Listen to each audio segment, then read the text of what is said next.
And I guess like the final target market is like institutions. These are people that I would argue actually the Shanghai update is probably one of the biggest step forward for these guys. Is that if you think about like an investment bank, would they ever be allowed? Would their compliance department ever allow an investment bank to stake the capital of their clients if they fundamentally weren't able to natively unstake that capital? Like it's crazy to think that that was possible. And a lot of the time it wasn't. A lot of these heavily regulated entities have not been able to touch Ethereum stake. And so now, along with Shanghai, we're expecting to see, a lot of institutional capital enter the system because, it's suddenly seen as a de-risking event for the network. Certainly a big expectation on our end too, and I think on many sort of people that have engaged with Ethereum staking, that this is, the, like what Jordan also said, event that de-risks Ethereum staking. So it means, now institutions will certainly take a closer look if they want to stake, especially the ETH. I think so I think it's pretty clear that this is the case. Right. But there is this very interesting thing that we noticed during the period of 25th to 28th of February. We found 15,000 validators got on board. I don't know if they are institutional, if they are solo stakers, but here's the thing: like the way we are seeing people moving in is a good sign for the blockchain and for the community itself. As Felix mentioned, we don't know who are the holder of ETH and how they would be contributing to the ecosystem.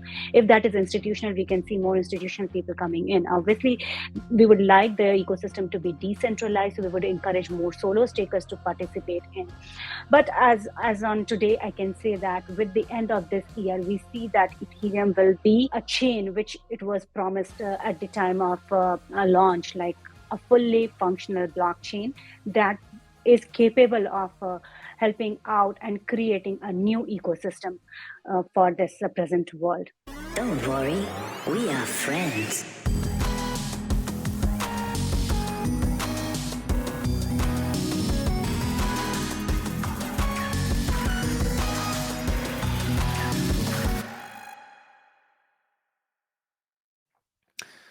Welcome back to the Friends Validator YouTube channel. And today is a day for the history books, not only for the staking sector, in my view, but also for the crypto industry in general, because obviously Ethereum is, as of now, the second largest blockchain in the crypto industry and the most thriving ecosystems of them all. And today is a significant milestone that the ecosystem will reach. It is the Shanghai update. And we will talk a lot about this update. We will dive deeper into what the update is all about, but we will also talk about what this entails from, for example, an institutional perspective, from a regulatory perspective, but also for you as a user, what you can expect now, what Ethereum will look like, and what the user experience will be all about. But before we will do that, I'm so glad to welcome you to today's guests. Today, I will talk to Pooja, Felix, and Jordan.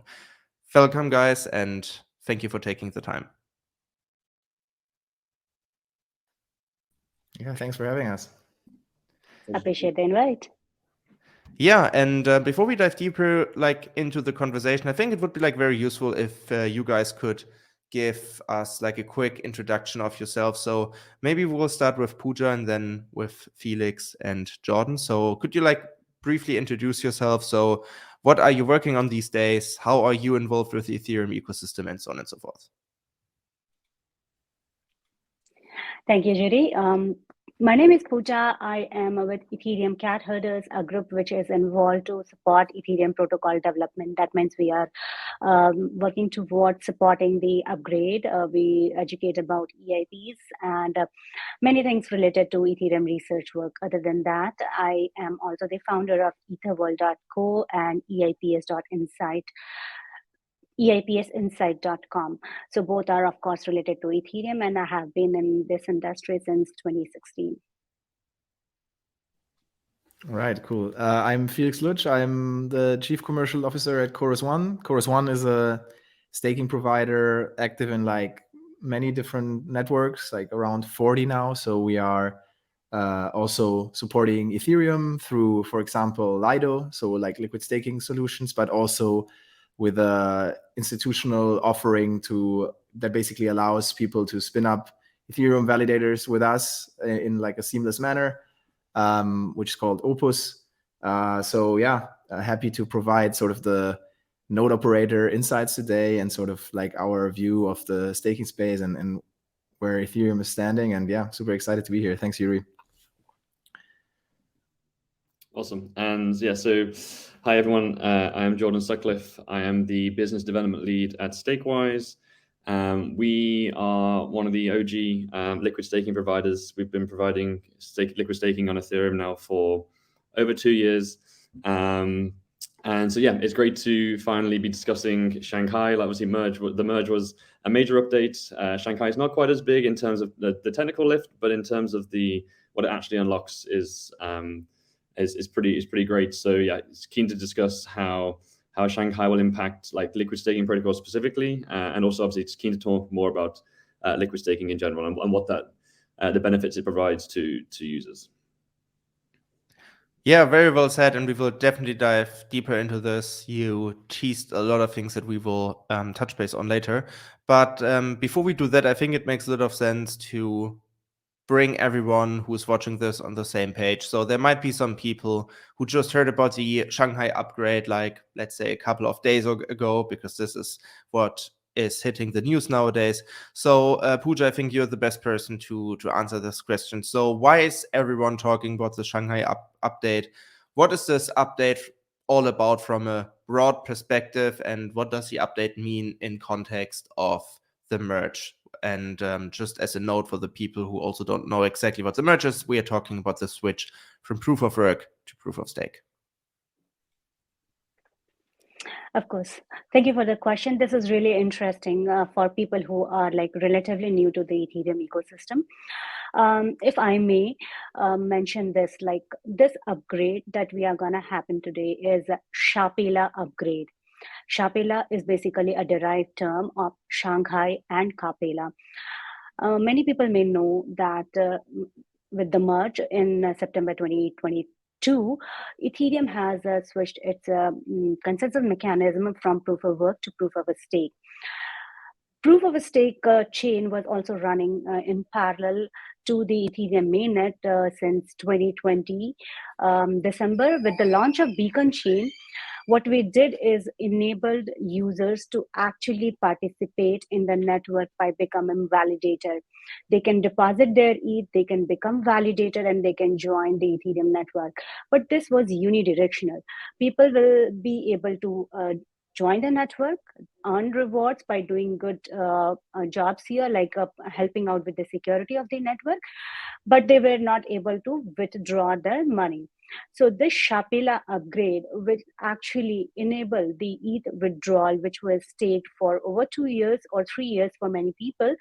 And yeah, that's why it is very important, especially for this validator community who has joined our network. So when we did merge, we just switched our consensus from proof of work to proof of stake. With this Shapila upgrade, we are hoping to complete the cycle of ETH staking with enabling withdrawal. I hope this makes sense. Yeah, this makes a lot of sense. And I think that's like a great overview for people who are like very new to this. But now picking this aspect up that you just mentioned. So many people like may wonder now, okay, but why was there like such a big gap between shipping the merge and then the Shanghai update? Some people might think, hey, why not shipping it all at once? And then you have your complete Ethereum, so to speak. Why taking the risk of doing another second update? So maybe you could explain this to us real quick as well. Absolutely. I will try my best to explain this thing as well. So when we launched the Beacon chain back in 2020, it was a chain running in parallel to Ethereum mainnet when Ethereum mainnet was completely on proof of work. And we were trying to experiment this, like we are able to have this set of validators enter into the blockchain, Ethereum blockchain. When we did switch to the merge, it was like a big switch in itself. Like we were moving the entire consensus mechanism over there. That means there would be introduction of 2 layers, execution layer and consensus layer. They have to work in parallel, interact with each other, and make sure all transactions go through the way it is expected to be. Now, with this Shapila upgrade, we are not only just activating certain proposals, EIPs on this mainnet, but also making some spec changes on consensus level. Earlier, I mentioned about two names, Shanghai and Capella. So Shanghai upgrade will be activated with 4 core proposals on the execution side of the chain. However, the Capella upgrade will introduce 3 major spec changes on the consensus side of the chain. The 2 spec change on Capella will directly lead to the facilitation of ETH withdrawal, will support the EIP 4895, which will enable validators to activate their withdrawal wallet and be able to withdraw the funds at the end of the Capella upgrade. So there are different steps that needs to be done. We just wanted to make sure that every time we make upgrade, those are seamless for normal users and that does not create any kind of disruption. So we try to take precaution here, and this is being done in steps to make sure everything goes as smooth as planned. Yeah, I think precaution is the keyword here. This is actually also what I personally, also as a infrastructure provider, as a validator, also admire about the Ethereum ecosystem so much, is that all these launches are like super smooth.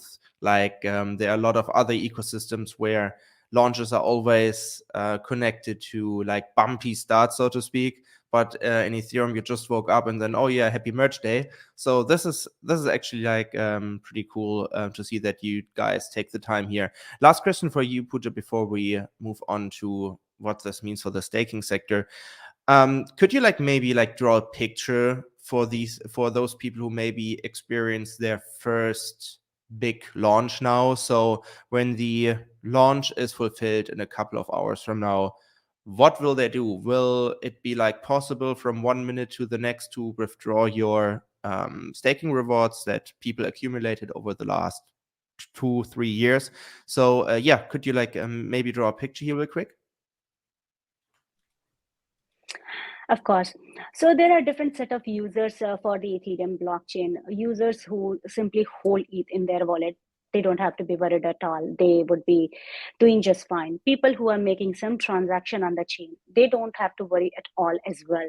Like the transaction will go as they were going earlier. The set of payloads will be added to the chain, and like the transaction will be smooth. For people who are looking forward to maybe withdraw their ETH, there are 2 ways to withdraw it. Like either they go with the partial withdrawal or they go with the full withdrawal. So partial withdrawal is a process in which you choose to be in the system. You choose to continue to be the validator and just take out the accumulated reward. Continue doing what you were doing earlier.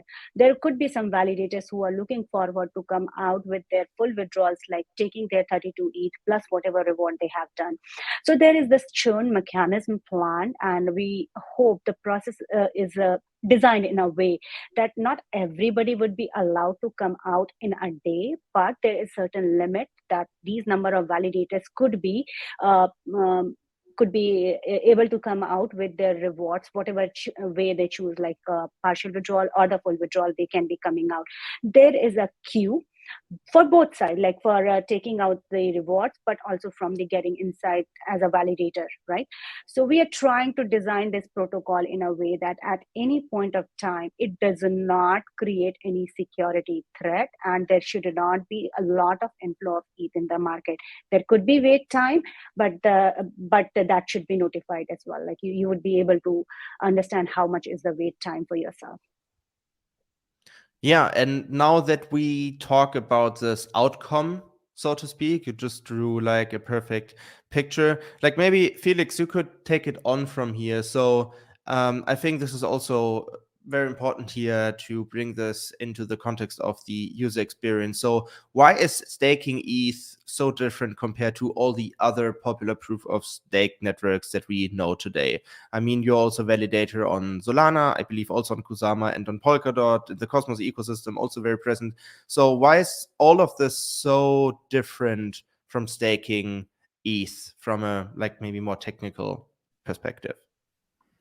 Yeah, sure. Happy to get into that a little bit. I think, when Ethereum obviously started out as proof of work, but like planned to switch to proof of stake for the longest time and sort of worked on the staking design in parallel with like sort of figuring out how Ethereum would scale. I think one of the main kind of desires of Ethereum is sort of this World War III resistance, and basically being able to kind of withstand the like large sort of nation state attack, or even like downtime in certain regions of internet and whatnot.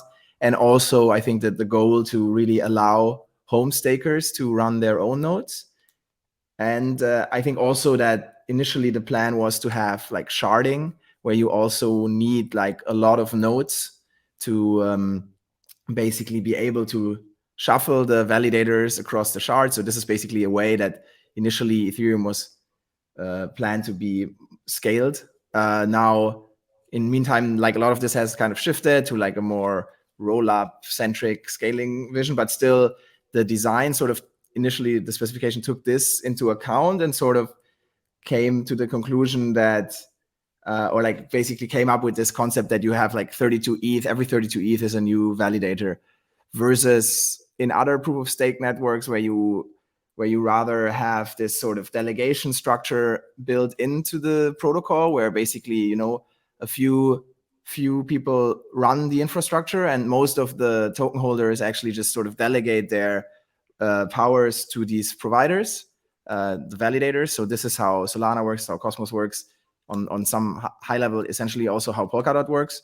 But on Ethereum, you know, you didn't have this structure where essentially the ETH holders from the get-go are sort of expected to run their own node, and there's not this delegation structure built into the protocol. Now, this actually also, this is sort of like the underlying difference, I think, and that also is why, you know, a lot of the liquid staking protocols and also like exchange staking became really popular in Ethereum, since they sort of introduced this concept of, hey, I don't actually need to have 32 ETH maybe, but I can have less, and I don't have to run the infrastructure potentially myself, but I can sort of outsource it to, like, let's say the exchange operators or like the liquid staking protocol operators, and that's sort of the difference, I would say, where really Ethereum differs between the other protocols.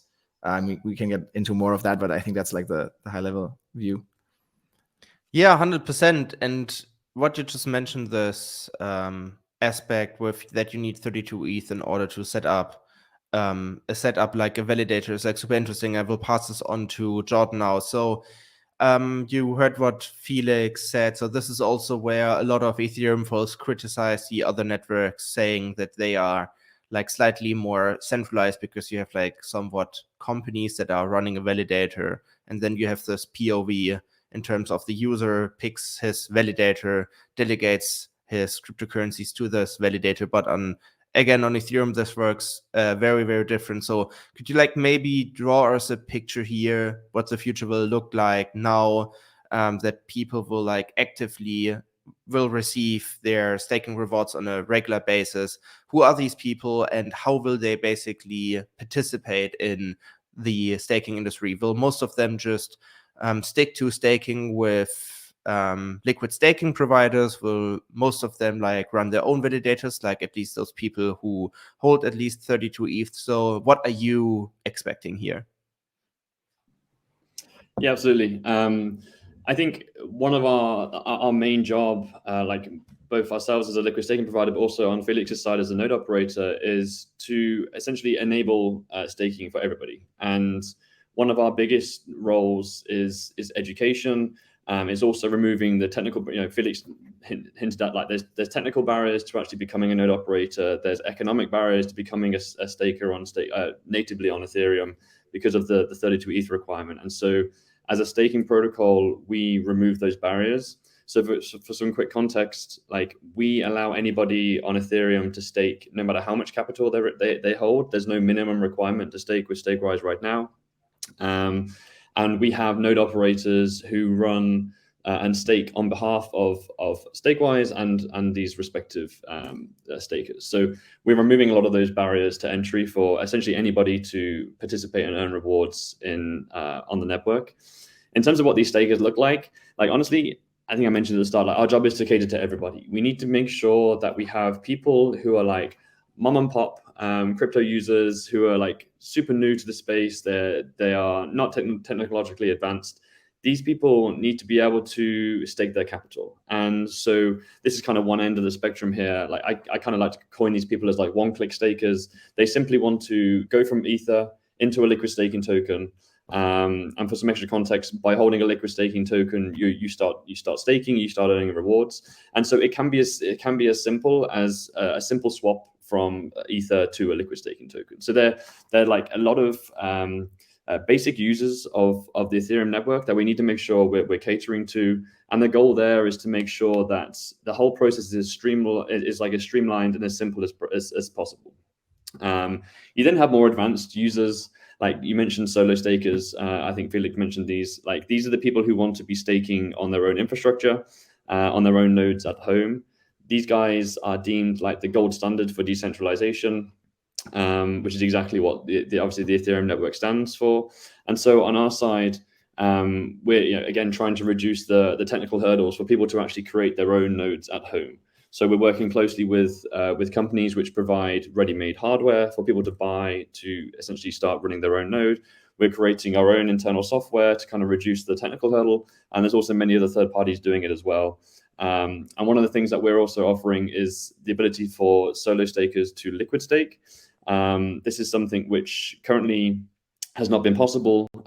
Solo stakers have had their capital locked, not just because of Shanghai has not been here, but fundamentally their capital is not liquid. And so on our side, we're enabling these solo stakers to actually access a liquid staking token, which is another key thing. And I guess like the final target market is like institutions. These are people that I would argue actually the Shanghai update is probably one of the biggest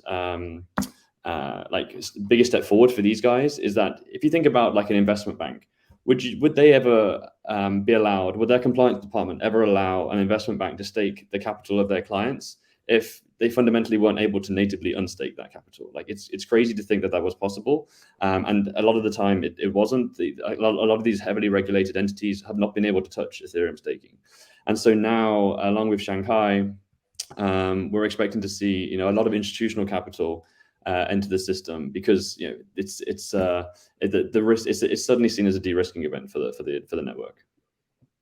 Yeah, we will dive deeper into how institutions now view Ethereum and also staking generally just in a couple of seconds. But diving deeper into this, what you also just mentioned is I loved how you said that your vision is also that the average mom and dad is staking ETH. But you also mentioned that these people are interested in convenience.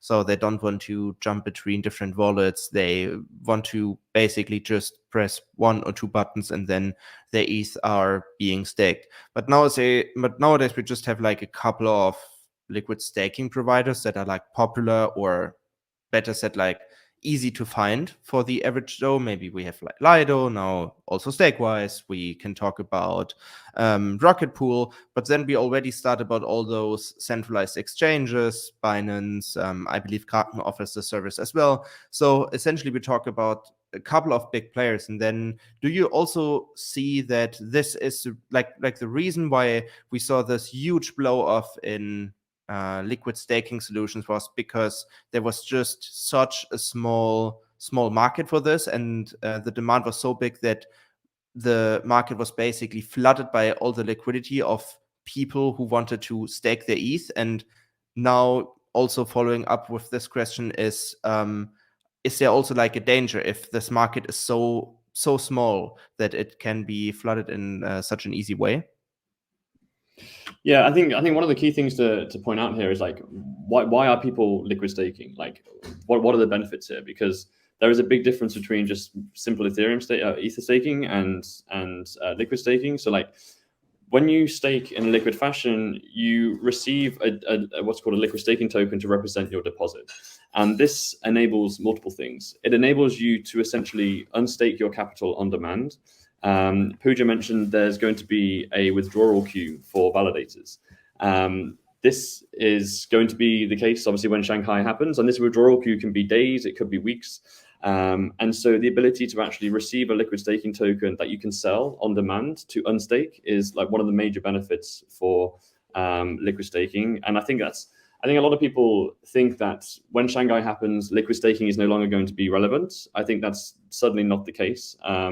You still have an unbonding period, but one of the main benefits is that you're able to use the value of your staked capital and do other things with it, like in DeFi. So not only can you stake your Ether, but you can actually use that liquid staking token to maybe use it as collateral to borrow against, or you can put it into some funky option strategy to earn an extra yield. So the reason why there was a lot of inflows and demand for liquid staking specifically was because of these reasons, like the value that it unlocks. It is an enhancement to just baseline ETH staking. And as I mentioned just previously, that our goal is to enable this form of liquid staking for anybody, whether they are a mom and pop or whether they are somebody who wants to stake on their own infrastructure. We want to basically allow everybody to do that. Yeah, this makes a lot of sense, and I think like liquid staking is an ideal solution for that. But talking a little bit about the risks, like Felix, I would love to get your view on this because you're like very active with Chorus One, also on Lido. You're also very active, so you know how the game is played by setting up your own native validator on the underlying chain, for example, on Solana. So, what are the risks that you are observing here in terms of centralization? Because it is a fact that Lido became the largest Ethereum protocol in terms of TVL, like also pretty fast. So what are the risks here in terms of centralization that eventually one or two of these protocols gain too much power? Yeah, it's a very interesting question where I think it has like kind of two sides, right? I think for one, the liquid staking protocols are a little bit like scrutinized a lot for having too much control or being like very centralizing, where actually, the liquid staking protocol generally does like distribute its stake across a bunch of different node operators, which, for example, in Lido's case is a very like curated set of good infrastructure operators that then receive like equal share each, and it's I think like 30 right now. So it actually ends up, if you just look at the sort of Gini coefficient of how the stake is distributed across the validator set, probably better than many like proof of stake networks where the delegation is done directly to the validators, where there's often more of a power law of like where the stake ends up with. So I think that is actually like sort of can help decentralizing a liquid staking protocol, because the liquid staking protocol is an interesting actor that sort of has an incentive maybe to help decentralize the network and help educate node operators, which maybe doesn't exist elsewhere. But overall, still, the liquid staking protocol, obviously, by amassing a lot of the stake, has a lot of control over the network implicitly because it could like just change the algorithm of how the stake is maybe distributed or things like that. So I do think there is a certain risk there if you sort of as a Ethereum or as a network have this power sitting with like some other entity. That's obviously sort of not ideal. I do think that the benefit, for example, on Ethereum is that there is actually no on-chain governance. So sort of like you can't like influence like governance decisions with that stake, but you obviously can like sort of again switch the algorithm, maybe delegate everything, and sort of could potentially attack the network in such a manner, especially if it gets so big, because there are obviously like sort of economies of scale for also liquid staking protocols. The more liquidity you have, the better your sort of swap like DeFi integrations will be, the more yield you potentially can offer, the more integrations you have, the bigger this might be. So I think there are risks there, and it'll be healthy to have like a lot of competition there, which obviously does appear in Ethereum, but it's quite a complex thing to build like a liquid staking protocol for Ethereum. So I guess Lido was just first, and I had like a pretty good design and sort of amassed a lot of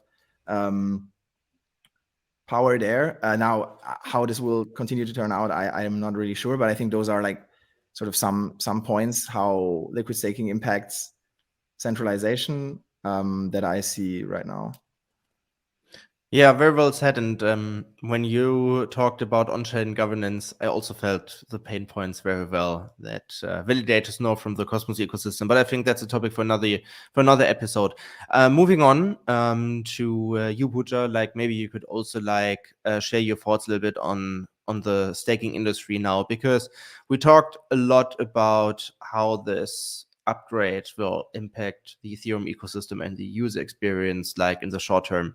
But now let's talk a little bit also about the long term. So, with that in mind, what Jordan just mentioned in terms of this is also very interesting for institutions. There was like this one article from JP Morgan in 2021, estimating that we will see huge blow off of the staking sector by 2025. There were like some crazy numbers in the room. So, what are your thoughts on the staking industry in the next couple of years? So, what will the Shanghai upgrade do to the staking sector? Like, is this like maybe something where we will see a narrative change that people say, okay, now the time is ready to also deploy more capital into the staking sector to flood the sector with more liquidity? So, what are your thoughts on the imminent impacts of the Shanghai upgrade on the staking sector in the next couple of years? Pretty interesting question. I think staking, like a Shapila upgrade, when we deploy it, like that will open doors for many new innovation here, as Jordan was talking about liquid staking pool, and obviously Felix mentioned about the healthy competition over there. I am expecting that with this complete cycle of ETH validation, like validated cycle, there could be an inflow of more projects getting and providing similar services. I think staking directly as a solo staker is good thing to have, because that is directly related to Ethereum security. We are adding value to Ethereum security, but there could be many people who would like to earn some money with the staking process. Liquid staking is a good option to that. There's another thing that may be affecting for stable coin that are backed by Ethereum, right? So they are now used as what we call is for DeFi projects, right? So we are using those stable coins. Now with this liquid staking tokens, they can be another competitor in the market. For example, we have LUSD and RAI token backed by Ethereum. So now we are using that, but these liquid staking token can also get in there. I think the staking environment will become more confident with this complete cycle going on, because it will give confidence not only to the existing user that they can continue doing, but also the users who are a little bit shaky about whether they should or should not enter into Ethereum staking. Plus this will also help us kind of create a stable network with potentially increasing and encouraging many other blockchains to adopt a similar kind of process that we are having it over here. I can't get into the specific numbers of like what kind of numbers we are expecting in the future and where it will be, but I can say that it will go in positive direction from here, and it will definitely provide confidence to many more people. Pooja was talking about confidence, Felix, and I know that also Chorus One is talking to quite some large investors and eventually also institutions. I'm not too deep into your business, but could you like maybe talk about how you feel with talking to these bigger investors now that the Shanghai update is so close, aka it will take place in a couple of hours? So, what are the conversations now like, or how do you expect them to be after this update has been shipped successfully? Like really speaking about the confidence in Ethereum, like maybe this effect, wow, now it really works, like the merge is here and now we can actually claim our staking rewards. Yeah, how does it feel like, and what will the conversations be like, or what are they actually all about today?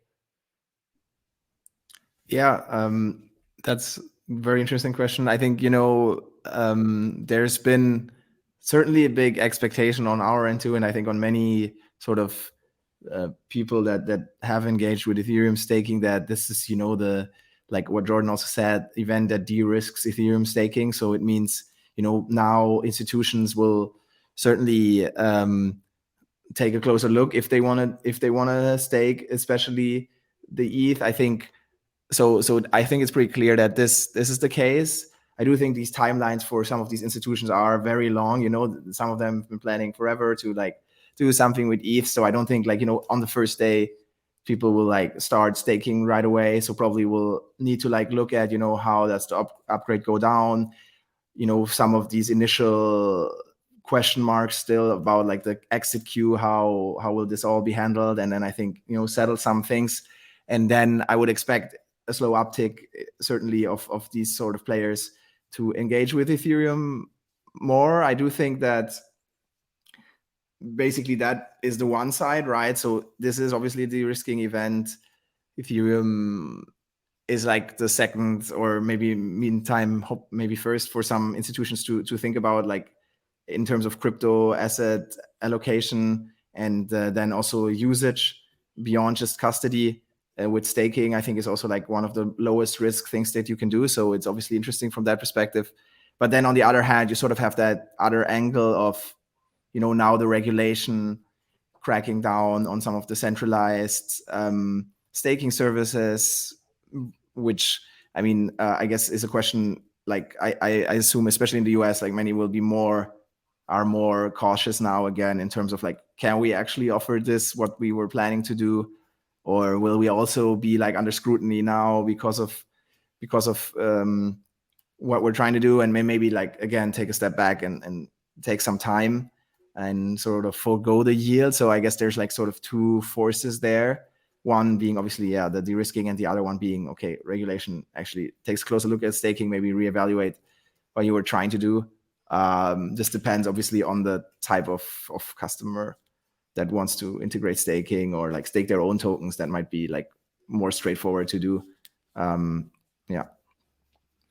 Talking more about institutions now, Jordan, now let's talk a little bit about how they will do it, because you stressed something very interesting a couple of minutes ago, that under the old circumstances, aka you locked your ETH away, and then there was also like this one terms you needed to accept to like on when liquid staking on Kraken, that eventually all your ETH will be gone if the Shanghai update never would be shipped. And you said that this is something an institution can never accept. So how will these institutions now stake if they decide to do so? So could you like maybe draw a nice point of view here for us?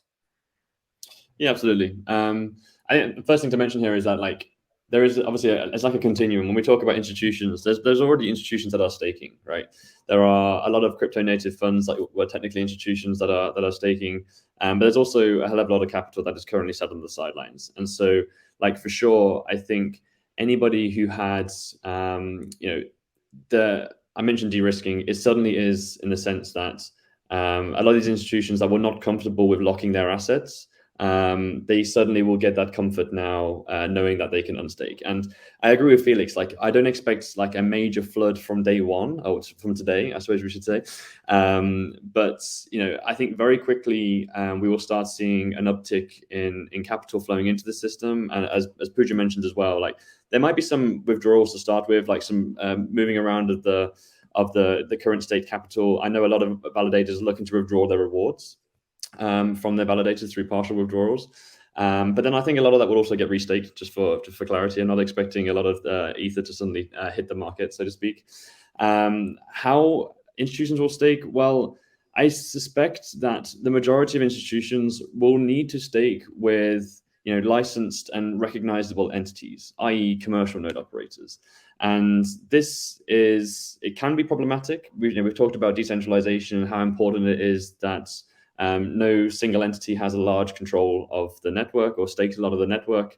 And institutions coming into the system, whilst it's necessary for the ecosystem to mature, and it's certainly something we want to see, it can have issues in the sense that if they can only stake with maybe a handful of recognized US node operators, then those node operators are going to be getting a lot of capital delegated to them.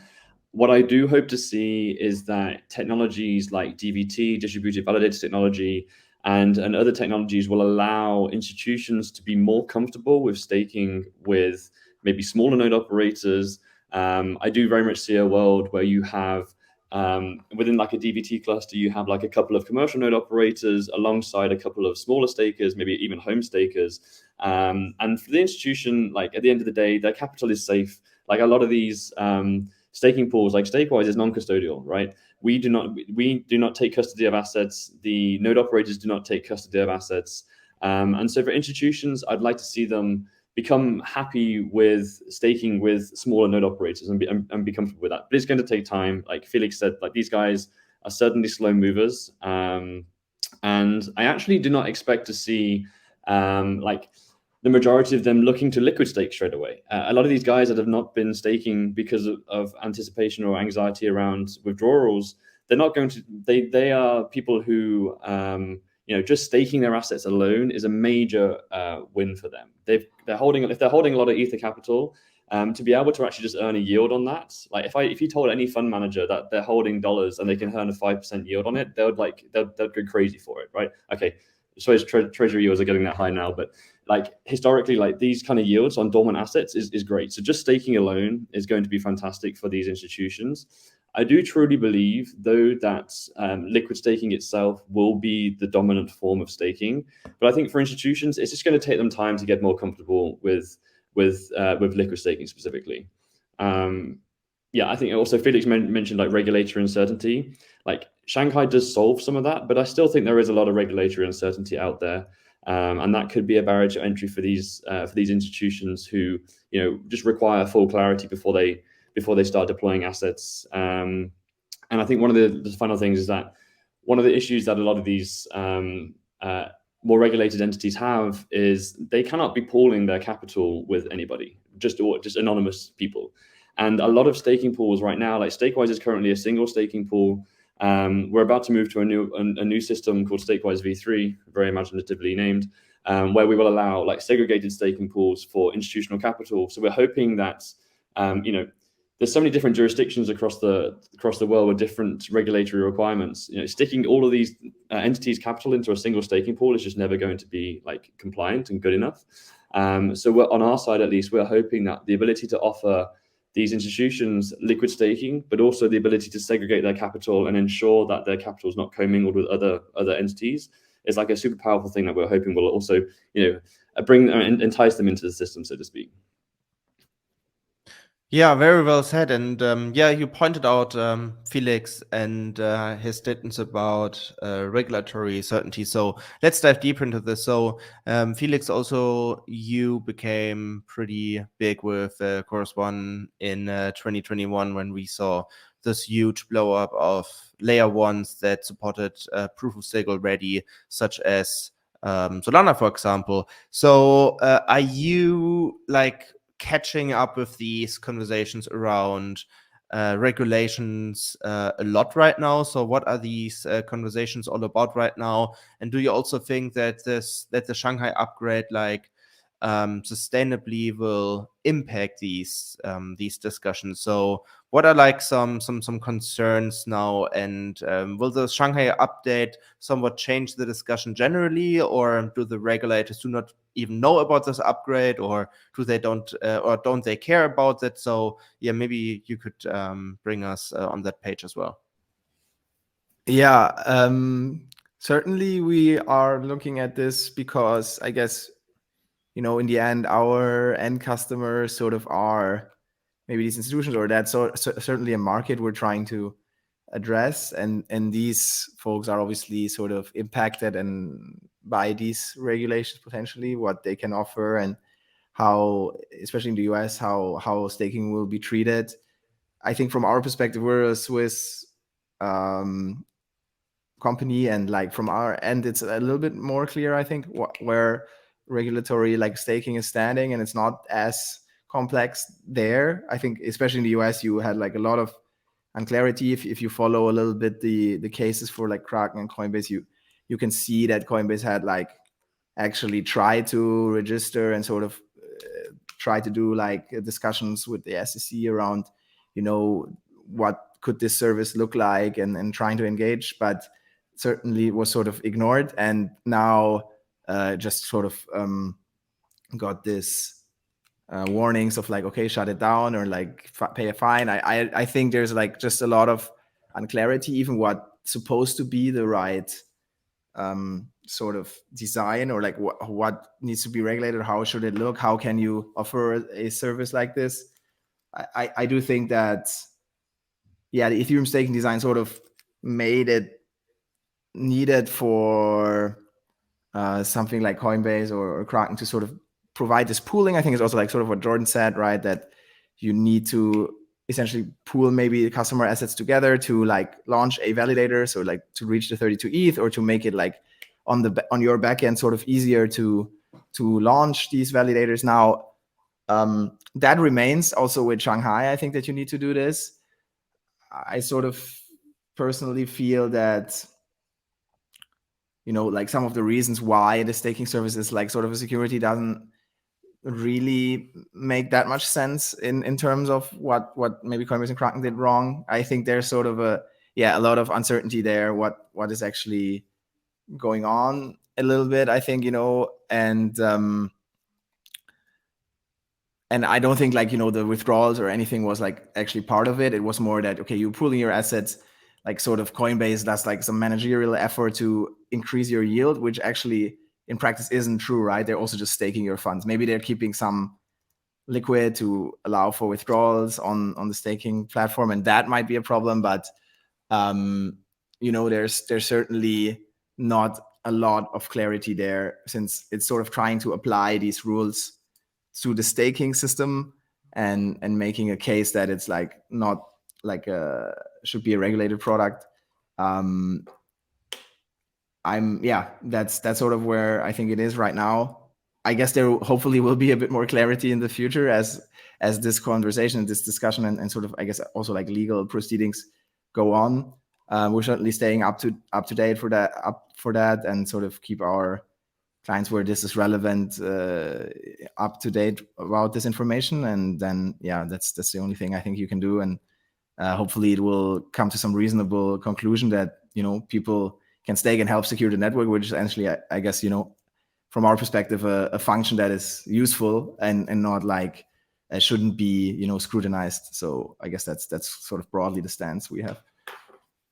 Yeah, and before we wrap this chapter up and move towards what the future in the Ethereum ecosystem will look like, one last question here, Felix. I mean, you basically explained very well that technically this update won't make a difference, but maybe from a narrative perspective, because if I'm a regulator, I'm just looking at what is serious. So they focus on a lot on, for example, Bitcoin in the beginning. And then they started to realize, hey, this DeFi thing actually works on Ethereum. We need to take Ethereum seriously. And I think this is also where the discussions came from. I think the regulators are not too deep into, Polkadot, Avalanche, or Solana, but they take Ethereum very, very, very serious because they know that this works.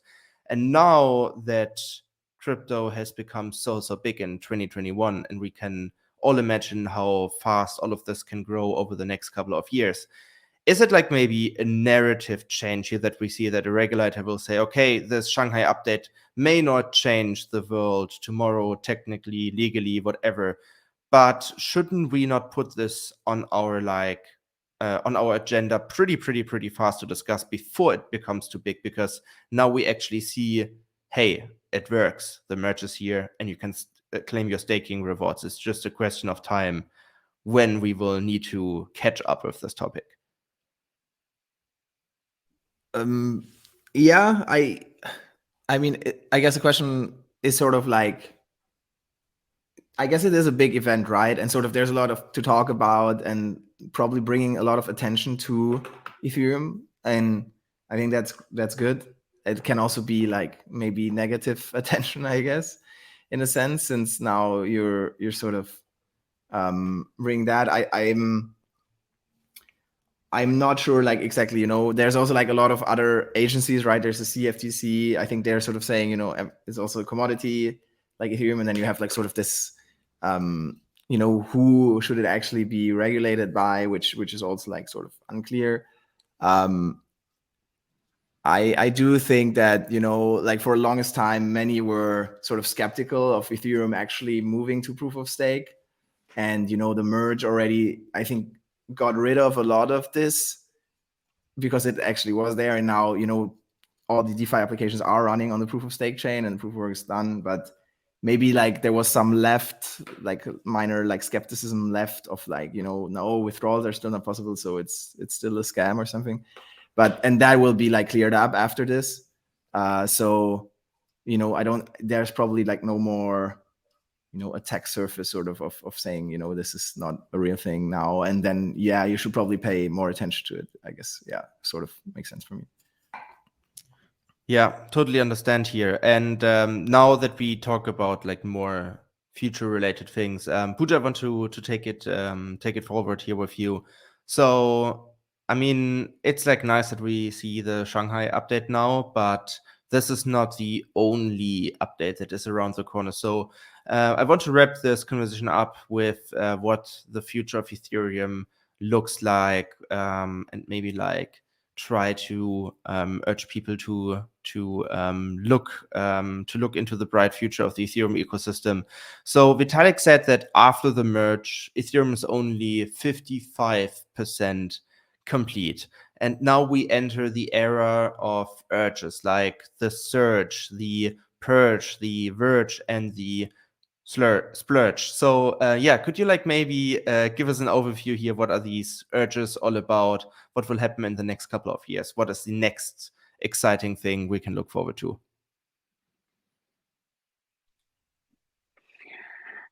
That's pretty interesting. Like yesterday, I was in a conversation with some of the fellowship people, and they also had this kind of query, like where Ethereum is going. The roadmap that Vitalik shared last year with all these urges, that actually pictures of what all other areas of Ethereum that we are trying to build together, like developments and progress are going on there. That is called as roll-up centric roadmap. However, the group has decided to maybe make it more user centric. So earlier it was like proof of stake, the big thing. Now withdrawal is the next big thing. After withdrawal, what we are expecting here is looking into some of the sharding and scalability issues that's there with the Ethereum network that people always talk about. So we are hoping to get this upgrade called DENUB, which is a combination of, again, CanCon and DENUB. DENUB is the name of the star on the consensus layer, and CanCon is the name of the city that is for execution layer. So the upgrade will be called as DENCon, and that will introduce EIP 4844. It's a pre-step to getting towards the full sharding. So that is called as proto-dank sharding. We have divided this into different layers. Like as I mentioned earlier, it's very important for us to be safe, and that's why we are trying to take minimal risk, make changes, make upgrades, but the upgrades at the same time has to be fully tested. So we are taking small steps here. 55%, I don't know what was the exact calculation behind that, but I can definitely tell you more about what we can expect in future. One is, of course, the sharding thing that I mentioned about with the EIP 4844. The next big thing that would be coming up is EOF, EVM object format. So there is a set of proposals being worked around that, how we can improve our present EVM, how that can be way more useful for protocol developers. The other thing that would be coming, I don't know the sequence, but definitely is being worked in parallel, is called PBS, proposer builder separation, that is related to MEV side of it, like how we are dealing with the proposer builder and how we are trying to make sure that all of these work together and be able to contribute to the validation process. So there are a lot of things going on in parallel, and definitely we should be expecting at least one major significant thing coming up with the future upgrade. Yeah, exciting times lie ahead of us in the Ethereum ecosystem, and we're and this whole journey of the Ethereum ecosystem is very far from being over. And to wrap this up here, I would love to collect all of your visions, guys. So maybe we can start with you, Jordan. So Vitalik, I want to go back to this quote, said after the merge, Ethereum is to 55% complete. But in your vision, what does it mean for Ethereum to be complete? Will this ever be the case that Ethereum is like an end product? Here it is, and we use it. And if that's the case, what's your assumption here? When will this be the case? And yeah, what will this look like from a user experience, for example? Like, what will this ecosystem feel like? So I want to start with you, and then maybe Felix, and then Pooja, you can share your vision of that. Yeah, absolutely. So you mentioned the urges, like the general goal of the future roadmap for Ethereum is to make it more secure and more increase the capacity of the network, right? And will it ever be complete? I highly doubt it. Like things crop up whenever there's just things crop up that people just don't foresee. Like last year when Tornado Cash got sanctioned by OFAC, that suddenly sparked the discussion about OFAC compliance and how can we make the network more resistant to compliance, and this kind of regulation. And so from out of nowhere, the discussion tilted from I can't remember what the topic was at the time, but this ecosystem has a tendency to something happens, then we change focus to try and fix this, and something else is going to crop up. Things are always going to crop up. There's always going to be these challenges that crop up that the network needs to fix. So I don't expect it ever to be completed. But doesn't mean that it's never going to be a finished or a quality product. That's certainly not the case. My view for Ethereum is that it will be the global settlement layer for the whole Web3 ecosystem. We've got so many different L1 networks, L2 networks cropping up all over the place, and they fundamentally do have value. They different networks are suited to different use cases. But I think to have a central foundation where the entire Web3 ecosystem actually finds its pure consensus and its foundation, that is where I see Ethereum being. I see Ethereum being that network. I also very much see a situation where the majority of Ether capital is staked. Hopefully in a decentralized manner. That is obviously the goal. The other proof of stake networks have upwards of 50% of the total native token staked on those networks. Currently, Ethereum's at 15%, 1.5, and a lot of people think that Shanghai is the reason for that, and that is one of the key triggers for a lot of capital flowing into the system. And I very much expect long term to see the majority of Ether staked, and I also expect the majority of that capital to be staked in a liquid fashion. The DeFi ecosystem you see today relies heavily on the token that is most commonly used is Ether itself, and I would expect to see that this migrating away from being just Ether, but actually being a liquid staked version of Ether. Once you have a whole bunch of use cases and utility for a liquid staking token, it makes way more sense to actually, if you're holding Ether, to actually stake it, secure the network and earn a yield, and then you can still go on and do whatever you were planning to do with your original capital. So like I said, the foundation consensus layer for the network, but also have liquid staking tokens be ubiquitous across the ecosystem for people who are just looking to deploy their capital.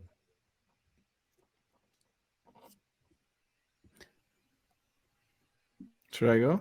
Or yes, exactly. Yeah. I don't actually. I totally agree with Jordan here. I think pretty similar vision for Ethereum. I think most people that are in the crypto space, and certainly the ones that care about more than just solely the digital gold money case, are introduced to the space by Ethereum or by the idea of this world computer and sort of building decentralized applications, and a lot of the vision comes from there. So I do sort of see Ethereum as staying relevant just based on these values and upholding those, and then being the biggest network in terms of liquidity and everything right now makes it well set up to be the settlement layer, as Jordan said. And I do think there's a likely outcome that this will be what it's going to be. I think, right now it certainly is. And maybe it shifts a little bit that, not as many like actual applications run directly on Ethereum. I guess that's also already a trend we're seeing with layer 2s and sort of all these ecosystems becoming a little bit more interconnected in general, where, you have like app chains and sort of the app chain thesis getting a lot of traction, even like inside the Ethereum ecosystem, with like things like OP stack becoming like sort of a thing like the Cosmos SDK is and in Cosmos ecosystem, and then Ethereum sort of probably focusing slowly on the settlement layer. And then I think, Ether itself also, like, agree with Jordan there, right? Like as an asset, just being like sort of the underlying asset there that also is like, I guess, the first deflationary sort of asset right now, through the fees that are burned versus the inflation. And I think if Ether can uphold that, that's obviously a very attractive asset. If a lot of institutions adopt it, like they'll love that. In terms of the liquid staking token discussion that Jordan has, I'm not like really sure what's going to happen there. I think that's like a very consensus view that, a lot of things will be in some ways like liquid staked, because of the benefits it has, but I also held for a long time. But then I certainly also see like a world where actually like a lot of the stakers are quite risk averse and don't actually want to use like so much other DeFi stuff on top, and just are sort of happy to just stake. So I do see also a world where maybe, like 20% or something is only liquid staked and like actually actively used in DeFi. I think it sort of depends who are the Ether holders in the future. Are they like super like institutions that have to like squeeze out the last bit of yield out of their ETH, or is it like, you and me, just happy with the yield that you get from staking? And I guess there will be some sort of mix. I'm not like gonna make any predictions here, but sort of think everything liquid staked is maybe not like what I think it will turn out to be. But yeah, let's see. Yeah. Finally, Pooja, your final envision of Ethereum. Where will we be after all these urges and stuff? So I think, with this withdrawal, we are almost close to like full cycle of it. Now, not only, but one of the most important thing will be scaling, which we are hoping to get addressed with the Dencon upgrade that I just mentioned. I think that this will definitely improve us, like Ethereum, to be like a fully functional blockchain. I would like to share one interesting fact. I was listening to Felix and Jordan here. That's one interesting fact. I understand that not everybody will be on board from day one, from today itself, right? But there is this very interesting thing that we noticed during the period of 25th to 28th of February. We found 15,000 validators got on board. I don't know if they are institutional, if they are solo stakers, but here's the thing: like the way we are seeing people moving in is a good sign for the blockchain and for the community itself. As Felix mentioned, we don't know who are the holder of ETH and how they would be contributing to the ecosystem. If that is institutional, we can see more institutional people coming in. Obviously, we would like the ecosystem to be decentralized, so we would encourage more solo stakers to participate in. But as on today, I can say that with the end of this year, we see that Ethereum will be a chain which it was promised at the time of launch, like a fully functional blockchain that is capable of helping out and creating a new ecosystem for this present world. So I'm quite optimistic about it. Definitely hear some optimistic thoughts here, and I can only agree on this. I actually also see like Ethereum heading towards this direction, and I think Ethereum is far from being complete, or whatever this means. But thank you so much, guys. I think to wrap this conversation up, to keep it a little bit quick. So obviously there is a lot of buzz around the Shanghai update, which will be shipped in a couple of hours from now. Within the staking sector, we are very, very excited about that. But outside, it feels like that not everyone is on that page right now, on this excitement page. But eventually this will change, especially in the regulatory and in the institutional area, where some people might dive deeper now into staking and into Ethereum. But as Pooja mentioned pretty clearly here, is Ethereum is not far from being over, and we will have these kinds of discussions like quite a lot in the next couple of years. Like we will move from one exciting update to the next, and then at some point we will hopefully have like a blockchain that is ready to serve the world. And with that being said, once again, thank you, Pooja. Thank you, Jordan. Thank you, Felix. Thank you so much for taking the time. And yeah, I hope I will see you very soon on the show. Thanks Thank you for the invite. It was a pleasure.